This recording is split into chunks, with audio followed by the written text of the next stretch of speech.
Hello, nobles and ladies of the realm.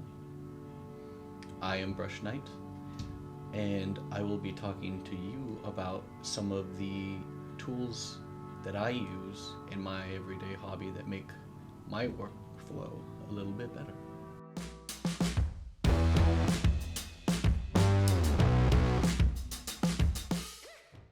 I wanted to start this off with something more commonplace in our workstations.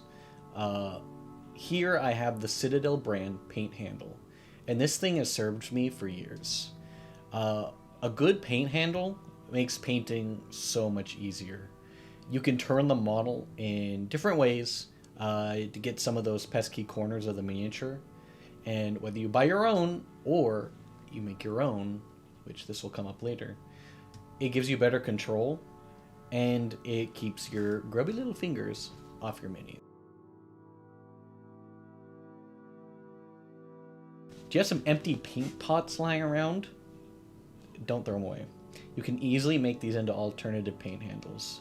Just throw some adhesive on there, like double-sided tape or some sticky tack, and you will have yourself a makeshift paint handle that was mostly free. Not to mention that, but you could also use little medicine containers, your little pill bottles, for storing basic materials like sand or rocks.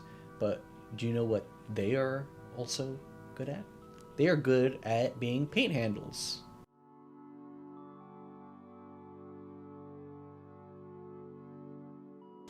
We got double-sided tape. This stuff is perfect for holding miniatures in place while priming or painting, especially if you don't have a dedicated paint handle. Just slap some on your medicine container or an old paint pot and stick your mini down, and boom.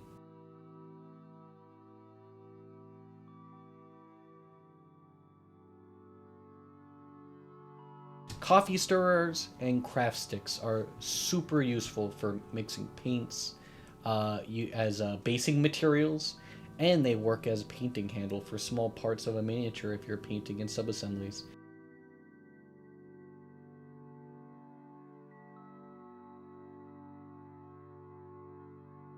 If you're in a terrain building, foam board or XPS, EPS foam is a must. So you can carve them out and cut and put texture into them. I have some examples here. So this is EPS, this is XPS. EPS is your typical packaging foam. They have little beads in them, whereas XPS is kind of like this sturdier type of foam that you can actually make indentations in and some textures. I have found EPS to be quite beneficial, especially if you are using the craft sticks for sub-assembly. You can literally just stick them into the foam, and if you're not painting with them right now, it's easy storage for them for later. We talk about the cheap brushes. I love my high quality brushes, and while they are great, cheap brushes have their place too. Of course, you can use them for dry brushing, but you can also use them for applying glue or weathering effects. Things that would wreck your fancy sable brush, not to mention when you're using metallic paints, the sharp metal flakes of the paint will saw through your brush hairs on your nicer brushes. I typically don't spend more than $5 on a cheap set of Walmart brushes that might come in like a pack of 15 to 20. Push pins. This is something I haven't seen many people talk about. There are other ways to paint heads, but this is my go-to way to paint the heads of miniatures.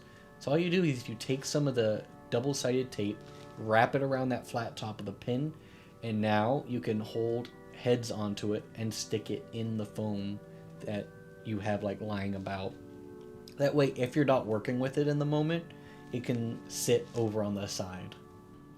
So this being my first video and all, give me any comments or suggestions to improve my videos in the future. Any tips, recommendations, just throw them in the comments below. If you'd like to see more from me, don't forget to subscribe. I'll try to get out a new video as soon as possible. Hopefully, there being some improvements based on what you guys say in the comments. Again, thank you for watching. I gotta get back to painting.